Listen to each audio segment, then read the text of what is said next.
Good morning here in Lagos. Good morning, everyone, and welcome to the program. I am Nifemi Oguntoye. Yesterday, operatives of the Economic and Financial Crimes Commission raided the headquarters of the Dangote Group in connection with ongoing investigation, we understand, into forex allocations in the country. Sources say on arrival at the headquarters of one of Africa's largest conglomerates in Lagos, the EFCC operatives demanded documents relating to allocation of foreign exchange to the group in the last 10 years. They then scrutinized the documents provided by officials of the group for hours, cutting some of them away. We'll also hear that EFCC had written to 52 companies directing them to supply documents supporting the allocation and utilization of foreign currencies to them in the last 10 years. And this has to do with the continuing investigation into the case against the former CBN governor. I'm joined this morning from our Abuja studio by a former member of the House of Representatives, Honorable E.J. Agbonaima. He's also Federal Commissioner with the Code of Conduct Bureau, CBB, and an APC gubernatorial aspirant in Edo State. Honorable, good morning. Good to see you. Thank you very much. Good morning. Happy to be with you this morning, and Happy New Year to every Nigerians out there, home and abroad. Thank you. Indeed. Also joining us is Larry Suraju, who is an anti-corruption crusader, chairman of the Human and Environmental Development Agenda header. I understand that Mr. Suraj will join us in the course of this conversation. Honorable, let's begin with the latest coming from the EFCC. They say the raid on Dangote's headquarters yesterday is part of an ongoing investigation into the alleged preferential forex allocations to some individuals and organizations by the Emefiele-led Central Bank of Nigeria. What do you make of this investigation, particularly the fact that it's going as far back as 10 years? Well, thank you for having me, and I want to say that I have to say this. There's a new sheriff in town, and we have a new sheriff in town, not business as usual. And if I may recall, some time ago, the issue of corruption, of course, that is the major problem facing our dear nation. A lot of Nigerians were eager, waiting to see how we can fight this corruption. But of course, when you fight corruption, corruption fights back at you. And I'm happy that Mr. President Ahmed Tinubu haven't taken the initiative without fear or favor to hit the ground running in fighting the menace of corruption. I think I want to appeal to all Nigerians to support this effort. I could understand that in the past, a lot of investigation being conducted by EFCC. We have some wonderful people in the EFCC, but of course, you also have some bad eggs that corruption have not been able to be brought to bear where Nigeria can celebrate in the area of corruption. So I am happy to see that the new chairman of EFCC is doing everything to make sure that money stolen from the Nigerian people are returned back to our people so that we can use the money to develop our dear country, Nigeria. So, but until proven guilty, you are an innocent. Of course, like you rightly said, it's an alleged. When it is an alleged, it has to be proven in the court of law. But allow the EFCC to do their job without whipping sentiment or try to, not saying all kind of stuff that we are not supposed to say. We should allow them to do their job so that the end will justify the means. Enough is enough that Nigerians deserve the best. We are not there yet at all. I'm very sure that you're also following reports of how, the forensic audit of the CBN under the previous governor allegedly uncovered some 593 bank accounts domiciled in the US, UK, and China in which Nigerian funds were deposited without authorization from the Board and Investment Committee of the CBN. Just how damning do you think these allegations are? How endemic corruption is in our system, and what does this mean for our country's corruption perception index? In every sector in this country, my dear brother, I was in the National Assembly at the time. I moved motion. I investigated corruption that had eaten us deeply in this country. And I got so much support, and I'm happy that the current Chief of Staff was the majority leader, while Dogara was the Speaker. They all supported me, and I can tell you what I was able to unearth with the support and help of the United States Congress and the U.S. Customs. So this corruption we are talking about, it didn't just started yesterday. It is an ongoing over the years that have derailed the wheel of progress of moving this country forward. And I've often said that Nigeria is not broke. So if they are saying about 500 and something bank account, yes, I can testify to that to the extent that even myself, with the U.S. report that they gave to us, especially to me, because I was the chairman of U.S.-Nigeria Parliamentary in the House of Rep. I was the chairman. And I have access to so many documents, that have to do with the way and means and manner that Nigeria have been ridiculed in the area of corruption. But we are still speaking about the issue up to now. I am surprised we have not yielded any fruit, but by the grace of God, and I believe I have so much confidence in this administration that Mr. President Tinubu will do justice. We must face the fact that corruption that has eaten us, we have no reason borrowing money. And Emefiele, unfortunately, as a Federal Commissioner Code of Conduct Bureau, we investigated him. All these things you are talking about, this happened to be in our privy over the years. But unfortunately, because of bureaucracy, we cannot fight it to logical conclusion. It just started yesterday that Emefiele, as a matter of fact, different bank account with the dubious means of creating wealth for their own selfish interest, not for the interest of the generality of Nigerian people. If you see the poverty in our dear nation, it's as a result of the corruption that has eaten us deeply. And I'm happy that, Mr. President, I've already hit the ground running, that nobody will be spared. No one will be spared. I am supporting Mr. President. I want all Nigerians to support Mr. President, President Buhari. That enough is enough. Honorable, when you say that the CCB investigated the former governor, what do you mean by bureaucracy? Was it that he wasn't invited, it didn't come, or did someone ask you to stop the investigation? Can you throw more light on that? That's a story for another day. To be candid to you and to Nigerians, I lament for this nation, but lamentation will not yield any fruit or result, rather than being aggressive. But we must be able to be proactive, because we are a reactive nation. We must be proactive, put a preventive measure in place to contain and combat the menace of corruption. And that's what Mr. President is about to do, and that's what he's doing.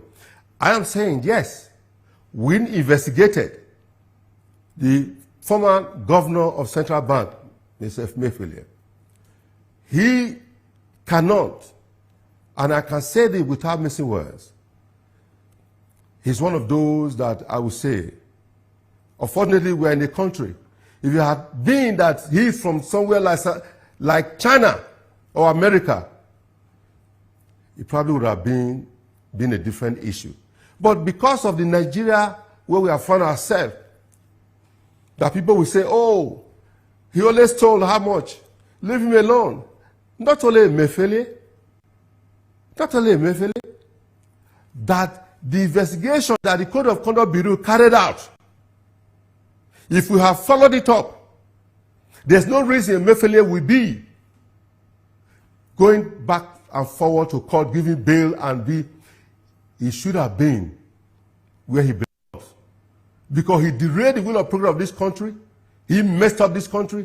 How can a governor, just because of one individual, change our currency? The currency was changed because of one particular individual for his own selfish interest. Because of President Ahmed Tinubu, Emefiele decided to do everything to change the currency. He damaged it, destroying the nation, where many Nigerians died in the course of all this. We can't continue like this.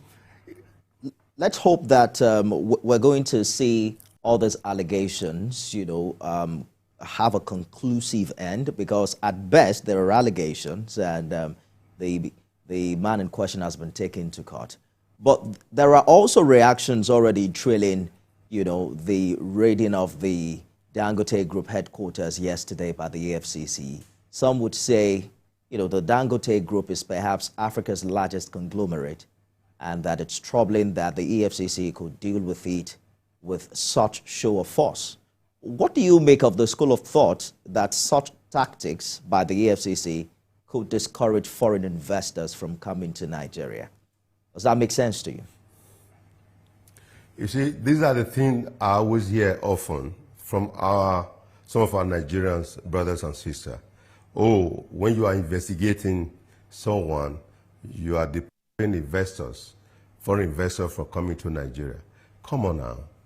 You are able to clean our house, making sure that our house is well cleaned of corruption.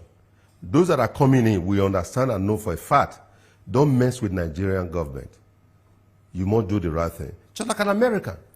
Today, everywhere, it is known for a fact that as an American, going to go and collect bribe, or China to collect bribe, and if you are caught, you're going for it. There's reprisal, consequence, repercussion.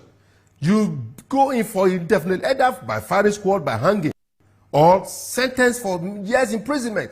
But in Nigeria, how many people have we put in jail? Look at the Accountant General of recent. We investigated him for over 211 billion naira stolen. That's the same man that went to court, with Babariga. And that's the same man that has been given cheaters in title, Ikanu, as a hero. As a hero. Those who stole 10,000, 20,000, 100,000 are in jail. No. Something needs to be done. We can't continue to live like this. We cannot continue. This is totally wrong. Let the right thing be done. Allow the EFCC to do their job. Until proven guilty, you are innocent. It's an alleged. Let proper investigation be done. Let us not try to whip settlement. Oh, this is going to stop investors, foreign investors from coming to Nigeria. Come on now. That is nothing but cheap blackmail. Honorable, it's hard to, determine whether or not the culture of blacklisting persons who have engaged in one corruption practice or the other has been well entrenched in Nigeria, because you see many people who even leave the courts or prisons to return to the society, well accepted, and even aspiring to, take leadership positions. But let's bring in an anti-corruption crusader into the mix of this conversation. He's chairman, Human and Environmental Development Agenda Header, Mr. Suraj Olanrewaju. Thank you for joining us on the program. So investigators, I believe you're following the conversation from the U.S. where you're joining us from, I suggest. Investigators, we understand, have in the past months accused the CBN of favoring and enriching some individuals and companies through what they call non-transparent allocation of foreign exchange to them. Do you think we have a track record in this country of seeing investigation of this nature through, especially when it considers, quote and unquote, the high and mighty? Yeah, thank you very much. I think this actually should be for us a welcome development. Unfortunately, because we've had reasons where these high-profile corporate persons and also even organizations escaping the hands of the law when it comes to the issue of corruption. And this really, like you said, unfortunately, we don't have this really track record of ensuring that the high-profile persons, really get to face the music as it pertains to the cases of corruption, high-profile corruption cases. And that is why you have quite a number of them even graduating from the National Assembly to become governors, and even some of them also coming back from governors to become ministers, and quite a number of them are even in the current government. Unfortunately, even the Senate president was accused of corrupt practices and even shunned the EFCC investigation, only to go around and become the Senate president. So what you have yesterday with a company like Dangote is actually a welcome development. It's unfortunate that we've seen where it is not just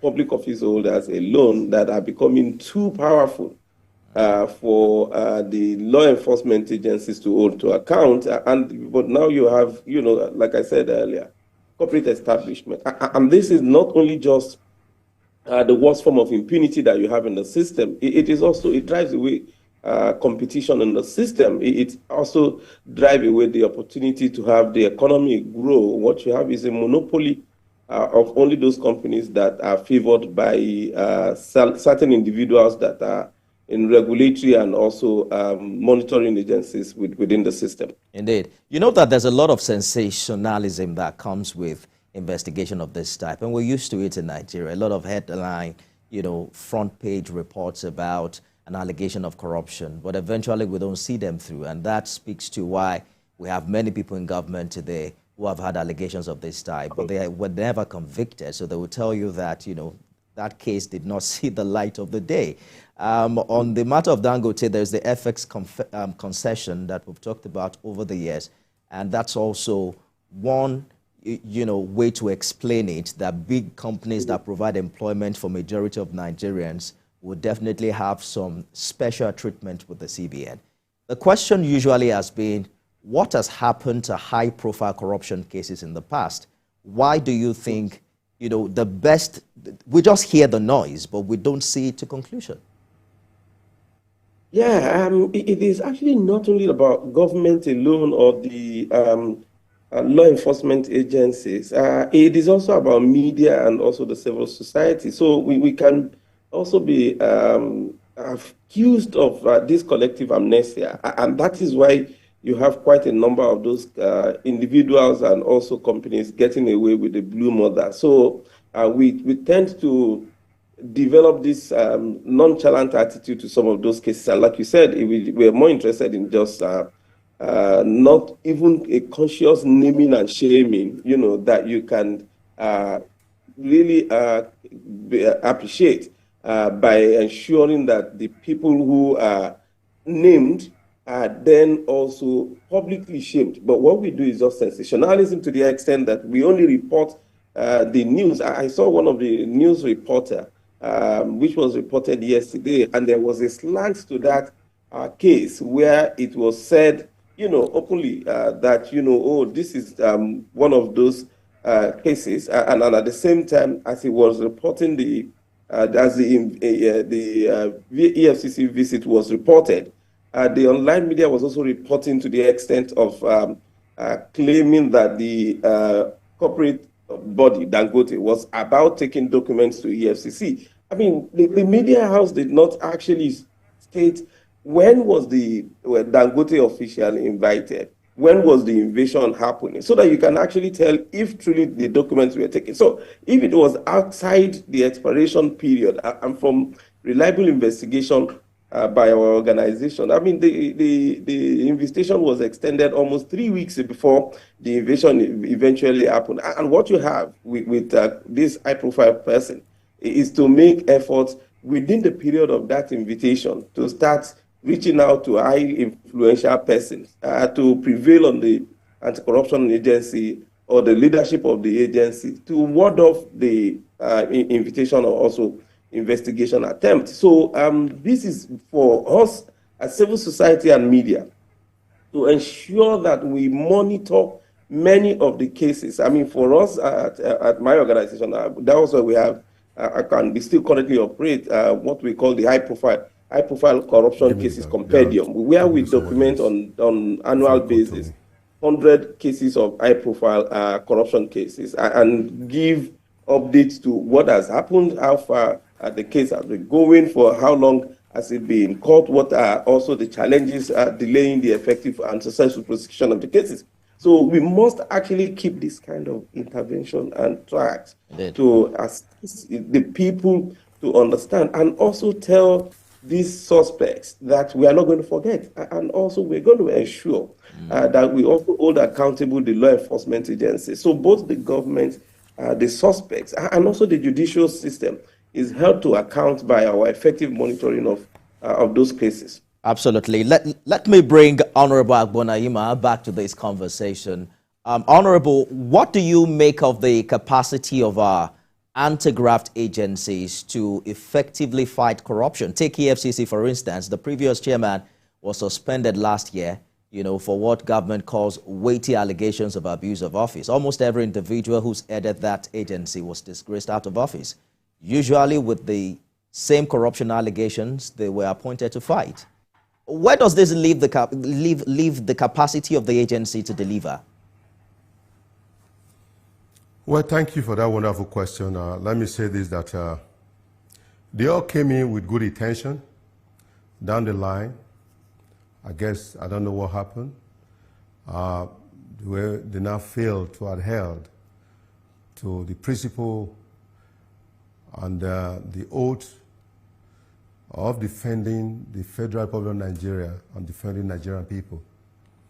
They fell by the wayside. My prayers is that those that are saddled with the responsibility of EFCC, ICPC, even Code of Conduct Bureau where I worked, we should do the needful and do the right thing to support Mr. President. Mr. President cannot do everything. Every Nigerians, patriotic Nigerians, have a role to play. Seeing a crime be committed, failure to report the scene of that crime to the nearest law enforcement agency, you are as guilty as the man or woman who committed that crime. So we are all obligated to join this force, to join Mr. President in winning the fight against corruption. That is the epidemic, that is the cancer that has eaten us deeply. And I'm praying that the new chairman EFCC, haven't read much of him, and some of my friends have told me how tenacious and commitment and his capacity to drive EFCC to the next step. My prayer is that Nigeria should be among the leading nations. It is possible, it is doable, it is achievable. If all of us collectively join hands with Mr. President to succeed, I am praying. That's my prayer.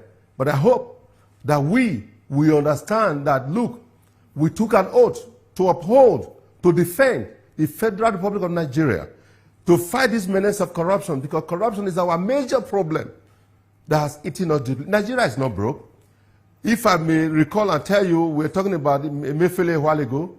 Yes, bank accounts, different bank accounts that I have said before, in the United States, all over the world, billions of dollars in various accounts that are privileged to me, that I saw billions of dollars, not naira, Nigerians' money.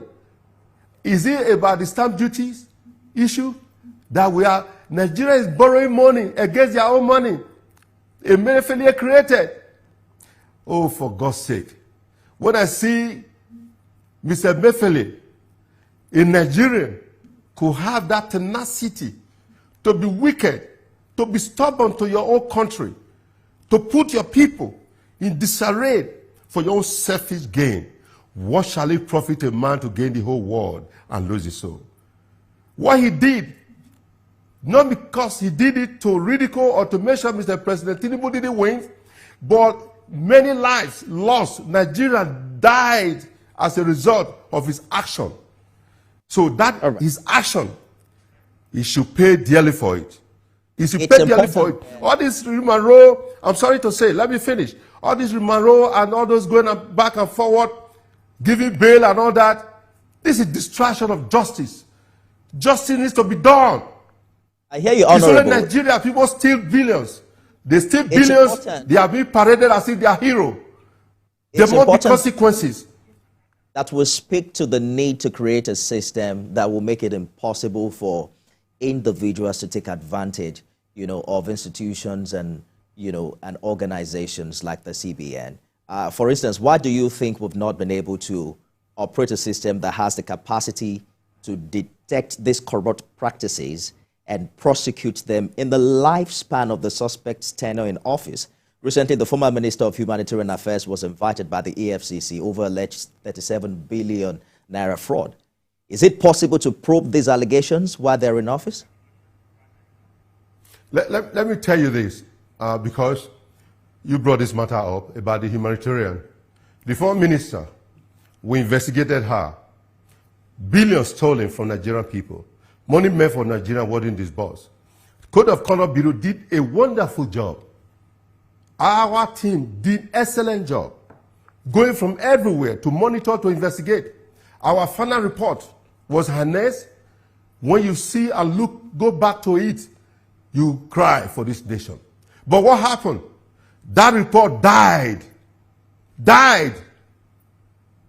Because of what? Code of Conduct Bureau, if we want this country to move on with this fight against corruption, Code of Conduct Bureau must be strengthened, must be empowered, because we have the capacity, the mandate to fight corruption.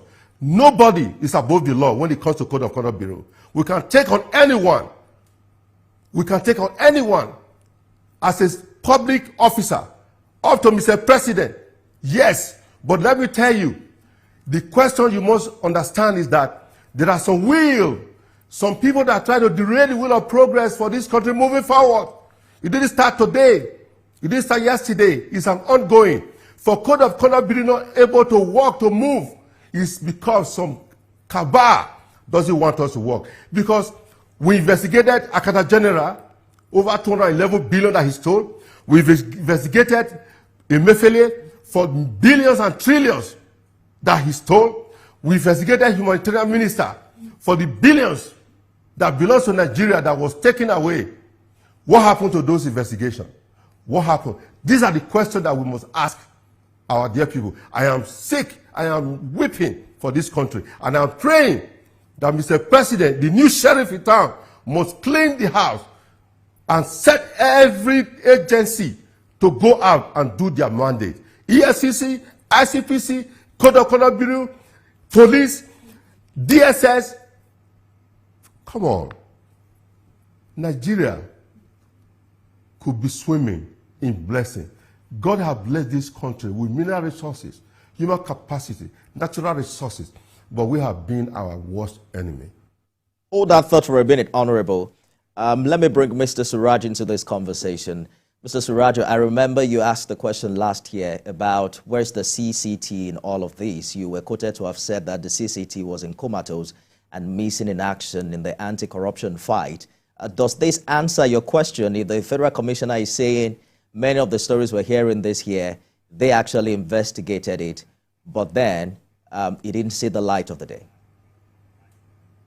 No, this actually is a very sad story of some of our anti-corruption agencies. The Code of Conduct Bureau is actually virtually the most potent anti-corruption agency the country established, which is also the only one with a constitutional backing.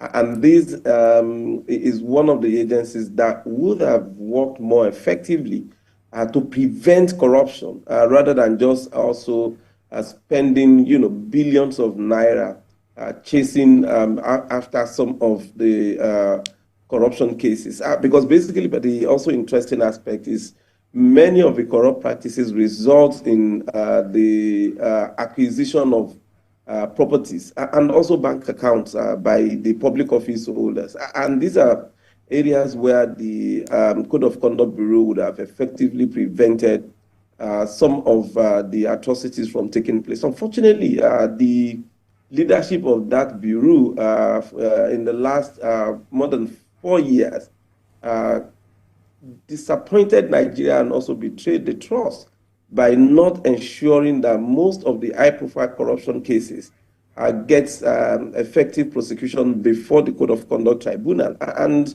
the Code of Conduct Tribunal is not only just in comatose, it is completely also being mismanaged. And I get to wonder how this current government can afford to convince itself, much less anybody, that is committed to the fight against corruption. If you've changed the leadership of the ICPC, you've changed the leadership of EFCC, you have removed the chairman of Code of Conduct Bureau, and you have not appointed a substantial chairman for Code of Conduct Bureau, and then also reformed the Code of Conduct Tribunal, where it has, lesser number of the required judges to sit over the tribunal for effective, administration of justice via the Code of Conduct Tribunal, and it's the dedicated court. The Code of Conduct Tribunal is also the dedicated court for just the cases that are brought by Code of Conduct Bureau, which means it can easily prosecute suspects with the speed of light expected for speedy dispensation of some of those cases. And we've seen it happen. Unfortunately, like I was saying, the only thing you found the Code of Conduct done recently was the attempt to also subject itself to the political manipulation by taking on the Kano State anti-corruption chairman, who was at the loggerhead with the past office holders in that state, including the current chairman of the ruling party, and used the mechanisms of the Code of Conduct Bureau and Tribunal to charge the young man to court, compared to what you have with public office holders at federal levels, including those previous office holders in Kano. And the only thing you can see is going after and also anti-corruption agency and also ZA at the state level. So the blame is not on Code of Conduct Bureau. As at now, before this government, I put the blame on the Code of Conduct Tribunal and Bureau, but as at now, the blame is actually on the leadership of the APC and also government, and the obvious failure to realize its expected action in convincing anybody about the fight against corruption via effective reform of the Code of Conduct Tribunal leadership and appointing the desired, really competent and proactive person to also lead the Code of Conduct Bureau, just like you have seen some changes with with the EFCC and also with the ICPC, to start seeing that changes in Code of Conduct Bureau, and also having effective prosecution of cases that are investigated by the Bureau. Mr. Surratt, let me get the Honorable's response to this, because I'm sure that you'll be interested to react to the issues it's raised, blaming the inability of the CCB and CCT to function optimally on the APC and the leadership in government. How do you respond? I'm not able to also hear the commissioner, if I'm able to hear him, so that I can also benefit from his response. Thank you. Let me say this, that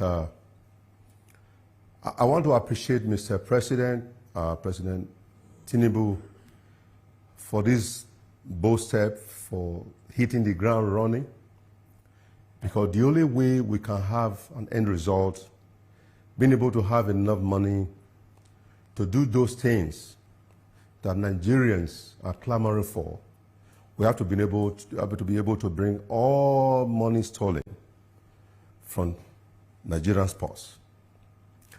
And to answer your question, yes, we have some good people in the Code of Conduct Bureau. We have some good people in the Code of Conduct Tribunal. And we also have some bad eggs. I want Mr. President, our president, apart from appointing chairman, whether chairman of EFCC or ICPC or Code of Conduct Bureau, there must also be mechanism to checkmate what is going on in that agency. Because some people will believe that they are Alpha and Omega. When the position is given to you, is to serve. It's a service to humanity. It's a service because you took an oath to defend, to uphold, to the Constitution of the Federal Republic of Nigeria. In doing just that, you must do everything humanly possible, everything right that will be written in the book, that when they are judging you, you will be say that, look, this man did a wonderful job. And just to add a little bit to what my friend have just said, yes, I am saying it without your favor. I'm not afraid to say it. If we have done our part in the Code of Conduct Bureau, looking at Emefiele, the case against Emefiele in the Code of Conduct Bureau, there's no way he can go scot-free. He violated, he breached the Code of Conduct for public officer. As a public officer, he breached that code. Once you breach the code, you have committed an offense and you must be charged for it. So there's no escape route for him because he knows he breached it. And we did a wonderful investigation. And I'll say it again. At my age, almost 64, I'm not afraid to die because this country belongs to all of us. You know what is painful to me? That a whole Accountant General who's supposed giving the responsibility to handle the affair of this great nation stole your money, 211 billion plus of naira. He's walking free, be giving, bail, plea bargain, giving, chieftaincy title as a criminal, as somebody has stolen. Why those who stole 10,000, 100,000 are lavishing in jail? It's unacceptable. Are we all not Nigerians? Look, let us not play to the gallery, not play partisan games here. It's about Nigerian people. It's about Nigerian people. I'm a Nigerian. Before anybody, what is going on in our dear nation? Rather, we want to blackmail others. If you want us to solve this problem, let's do the right thing. Let's join hands with Mr. President Mr. Tinubu.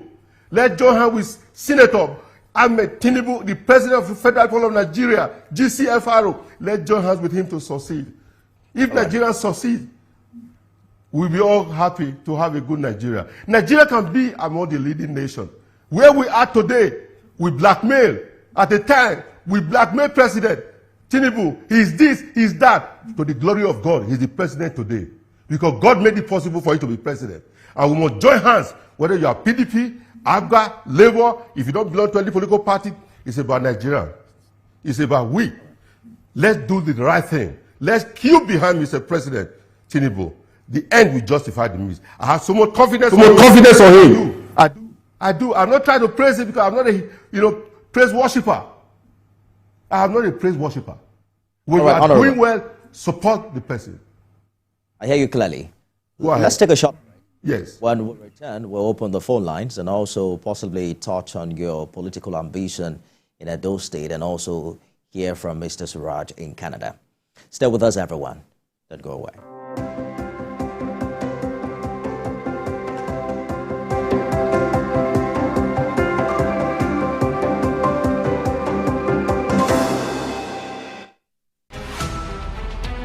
Every major news story is with many perspectives and layered with different levels of impact. Hello.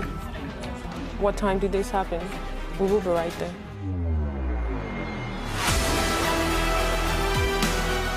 At TVC News, we follow the big and major news, gathering the facts, witnessing the outcome. I am here live at the aftermath of the approval of the new national minimum wage.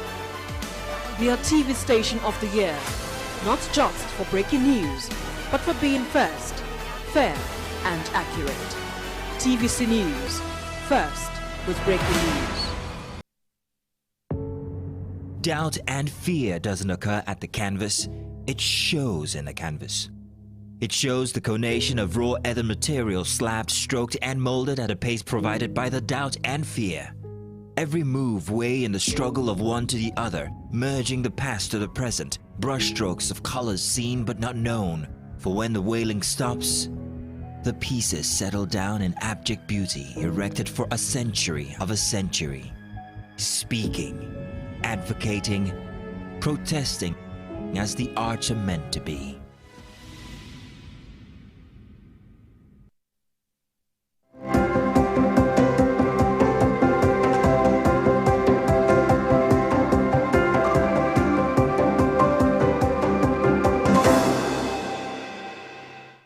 Honorable A.J. Agbonaima is a former member of the House, the Federal House of Representatives, is a federal commissioner with the Code of Conduct Bureau, and an APC governorship aspirant in Edo State. Thank you for staying the course on the program.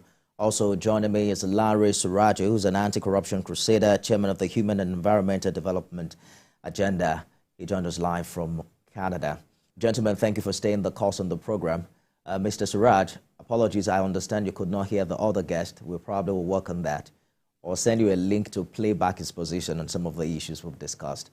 But quickly, do we seem to run a system that shield government appointees from answering, these kind of questions while in office? Why does it seem that we only hear about these long after they are done? Yeah, I mean, it's so unfortunate. The law that we have in the country does not permit this kind of operation or also management of the affairs and resources of the country.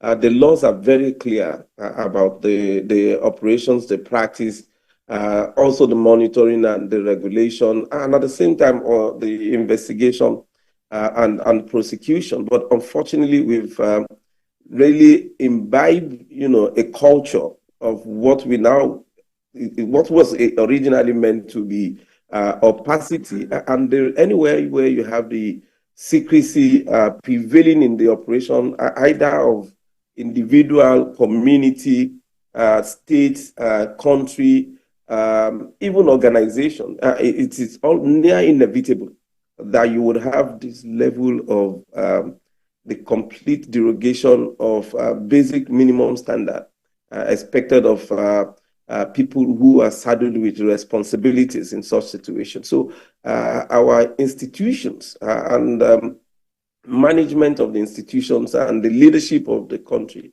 has consistently eroded the basic tenets of governance and accountability by allowing for people to get away with quite a number of the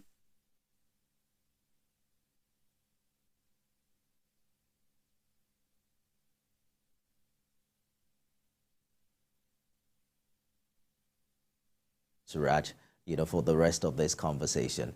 But a law and demanding that information. Can you hear me? All right, we lost you for a minute. Go ahead now.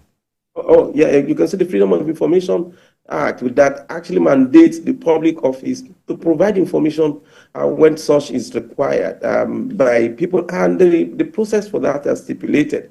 Unfortunately, the Freedom of Information requests are submitted to public office holders, and what you would see is a complete refusal to honor such requests. The former Minister of Humanitarian Affairs, I can remember, was involved with the allegation, not even just allegation, where she also confirmed it when she appeared before the National Assembly, that students were fed under the school feeding program during COVID period. This was at a period when schools were closed and students were not in school, and no public gathering was also even allowed under the law. And we wrote the FY to demand information on where are those schools and where are those children and in what states, this was a public statement. There was never answer to that request up until today. And that is one of the cases we're pursuing even against her before the EFCC, because we filed a petition against her and her office on the need to know. Please hold that thought. Children, hold that thought for a minute. Let me quickly take Olufemi's call from London. Good morning, Olufemi.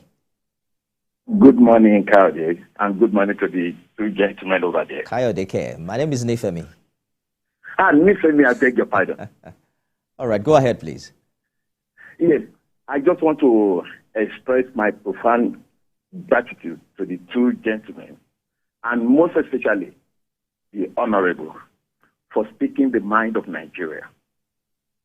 We are yet to address the problem. When the government is ready, the criminals parading themselves as billionaires of Nigeria need to be arrested, to be locked up. Majority of our billionaires, let me say about 80%, are born stolen from Nigeria, from the coffer. And they go to, they sponsor a propaganda from this, the mouthpiece of the television that can do their bidding to disparage the government. We have seen that before the election. How they wanted to demonize this president. But God will come to pass. Now, we need to buckle up. We need to unravel everything, immediately. Even the lawyer they're going to be using to defend this criminal under the auspices of human rights, whatever. They are all known, okay? These are paid agents, okay? To ensure that this country will remain perpetually in poverty. Nigerians are suffering. And this big, weak, parading themselves as the millionaire needs to be dealt with. All right. That is my submission. Thank you for your contribution, Olufemi from London. Mr. Surratt, just in a minute, do you think we have, the, what do they call it now, the political will to go after the big fishes in this regard? Yeah, I think with the action that we're just reviewing, both in terms of the Dangote office invasion, I can liken this to one of the very commendable move on the part of is either that of the EFCC leadership and yet to actually determine what the political leadership would do with that action. And then that would tell us if the political will in time on the side of the president and his other political officers is there or not. But the one from the EFCC leadership, we can say that is the political will that is required to actually not only just shake the system, but to actually change the system and the politics. All right, Mr. Surratt, we're running out of time. Honorable A.J. Agbonaima, before we let you go, let's talk a little bit of politics. You are eyeing the top job in Edo State. Perhaps it's not the first time. But the interesting thing about your party, the APC, is the list is growing by the day. There are about 25, from my last count. And APC leaders are thinking of, bringing that number down to 2. One, why do you think everybody wants to run for the #1 job in your state? And what are your chances in this regard? The former minister, there's a former minister, the former flag bearer of your party is also in the race. Well, thank you, and let me appreciate all that have brought into the air today, trying to portray the reason why Nigeria can be among the leading nations. But going back to Edo State, of course, I am an Edo son. Looking at my past antecedents, looking at my past records, my report cards, I was SA to former governor, former member board of directors, Nigerian Railway, contributed immensely to the development of this great country in the railway sector. The current MD was my immediate director when I was in Nigerian Railway, and I did a lot to put the railway in a better perspective in this country. Having been a member of the House of Representatives, the good people of Ego-Ikpoba Federal Constituency found me worthy. They came out en masse and supported me and gave me victory. I went there. I gave it all. Not only moving motion or passing bills or sponsoring bills, I was able to bring to the doorstep of my people constituency project, empowerment, women empowerment, youth empowerment, skill acquisition, ICT center, scholarship. They are on record. And TVC, of course, you have all these records with you. It is nothing that is about speculation. These are for real. Not when you start talking, this is what I'm going to do. What I have done in the past. And my people understand that I am the number one. I am the leading aspirant in Edo State as of today. The reason why many people are clamoring to join the race is because, and I feel their pain too, they want to join among those that will change the narratives from this quagmire that we have found ourselves in Edo State. That Edo State that's supposed to be one of the best states in this country, nothing to write home about. Mr. President, in his magnanimity, gave Edo State $5 billion across the country for palliative because of the fuel subsidy removal, to Kuchi in, to give hope to the people of this country.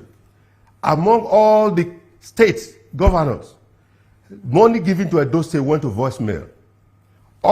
Some of the governors, they used the money to develop their own state. So the reason why they want to join, you have so many aspirants, is as a result of the fact that Edo State is backward. If former governor of Edo State, Bende State then, Dr. S.O. Gbemodi of blessed memory, we say that by the grace of God, my son, you will be the governor of this state to take this state to the next level.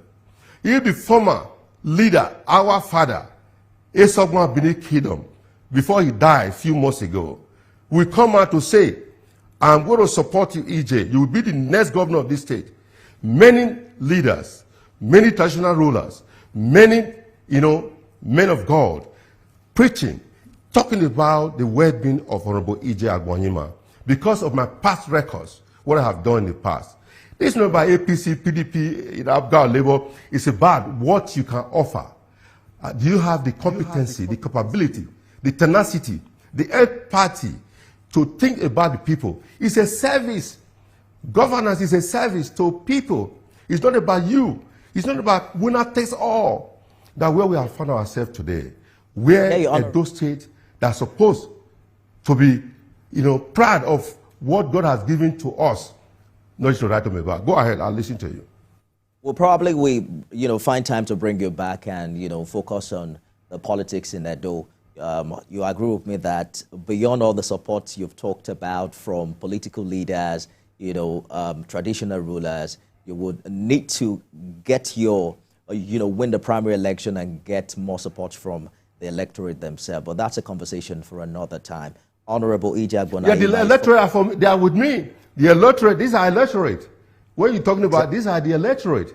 That is the point I'm making. These are the electorate that are eager for me and my party leaders, both national leaders, the state leaders, the local government, to the world, even our foreign brothers and sisters that have the willingness to support in moving Edo State forward. Because we need all Edo sons and daughters, home and abroad, to move Edo State forward. I can't do it alone. It is not possible. We're going to talk about this subsequently. Former member, House of Representatives, Federal Commissioner, Code of Conduct Bureau, APC governorship aspirant in Edo State, Honorable Izowa Johnson Agbonyima. Thank you so much for finding time to talk to us. Mr. Larry Suraj, sorry we switched on you. When you also, decide to run for office, we're going to ask you similar questions. Thank you so much for your contribution. Anti-corruption crusader, chairman of the Human and Environmental Development Agenda, live for us in Canada. Gentlemen. Let me thank Mr. President for the palliative measure that he brought to Edo State. And today, some of the House of Rep members are sharing theirs, while some are not. They are refused. Some of them are kept in their home. And these are the people looking for governorship. It will not work. Thank you. Big allegations. Perhaps, someone will be reacting to you subsequently. That's our show today. It continues, however, on X, formerly Twitter. If you use the hashtag this morning, remember to tag me at Nifemi Oguntoye. See you again on Monday on the show. Bye for now.